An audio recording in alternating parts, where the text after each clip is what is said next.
تو قرآن مجید میں اللہ نے بیان کیا جو میدان جنگ میں منہ موڑے گا نا تو اس پر اللہ کا غضب آئے گا. یہ قرآن کی آیت ہے سورہ انفال کی. وَمَن يُوَلِّهِمْ يَوْمَئِذٍ دُبُرَهُ إِلَّا مُتَحَرِّفًا لِقِتَالٍ أَوْ مُتَحَيِّزًا إِلَىٰ فِئَةٍ فَقَدْ بَاءَ بِغَضَبٍ مِّنَ اللَّهِ. وہ اللہ کے غضب کو لے کے لوٹے گا. اس آیت کی بیس پر پوری امت کا اتفاق ہے کہ میدان جنگ میں جب آپ اتر گئے تو آپ کو قربانی دینی پڑے گی. جان کے خوف سے آپ بھاگ نہیں سکتے. لیکن دوسری طرف فقہاء نے اس آیت کی تفسیر میں لکھا ہے کہ اگر آپ کو یقین ہے کہ میں بالکل اکیلا ہوں اور میرے قربانی دینے سے صرف میرے مرنے کے علاوہ کچھ بھی حاصل نہیں ہوگا تو پھر بھاگنا جائز ہے بلکہ واجب ہے. کیونکہ پھر آپ کے نقصان سے آپ کی قوم کا نقصان ہے. ایک مجاہد کم ہو جائے گا, ایک فوجی کم ہو جائے گا. ایسے موقع پہ کیا, کیونکہ یہ جان بچانے کے لیے بھاگنا نہیں ہے بلکہ اپنی آرمی کو, اپنے جو فوج ہے اس کو کمزور ہونے سے بچانے کے لیے بھاگنا ہے. سمجھ میں آ رہی ہے بات کہ نہیں آ رہی ہے؟ لہذا میدان جنگ میں کوئی اکیلا رہ گیا ہے نا اگر, اور قرآن نے بھی اس کا ذکر کیا متحیزن الی فئۃ, کہ اپنے جو لوگ ہیں نا ان کی چھاؤں لینے کے لیے بھاگ رہا ہے اگر, تو پھر جائز ہے. کیونکہ پھر اکیلا رہنے میں آپ کتنے لوگوں کا نقصان کر دو گے. ایک اکیلا آدمی 6 آدمیوں کا مقابلہ تھوڑی کر سکتا ہے, تو وہاں بھاگنا ہی ضروری ہے. وہاں کوئی کہ میں اپنی قوم کے لیے قربانی دوں گا تو کوئی عقل مند کہے گا یہ اس قربانی کا تیری قوم کو کوئی فائدہ نہیں ہوگا, بلکہ قوم کا تجھ پہ جو خرچ ہوا ہے نا تیری شہادت سے وہ سارا خرچہ ضائع ہو جائے گا. قوم بھی یہ چاہے گی بھائی تو بھاگ کے آ جا.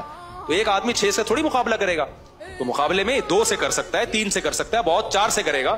6 ہو گئے تو اس کا مطلب ان کا کچھ نہیں بگڑے گا, یہ کیا ہو جائے گا, شہید. اور قرآن نے بھی اس کا تذکرہ کیا ہے کہ دشمن تم سے دگنا ہو تو تم نے لڑنا ہے, اگر دگنے سے بھی زیادہ ہے تو سورہ انفال میں اللہ کہتے ہیں پھر جہاد نہیں ہے. ہاں دفاعی میں تو الگ بات ہے, دفاعی میں تو ہر قیمت پہ لڑنا ہے کیونکہ وہ تو آپ کو مار رہا ہے نا. اقدامی جہاد میں اللہ نے کیا کہا, سورہ انفال کی آپ آیتیں پڑھ لیں کہ یکم منکم الف یغلبوا الفین, 1000 کو 2000 پہ غالب کروں گا.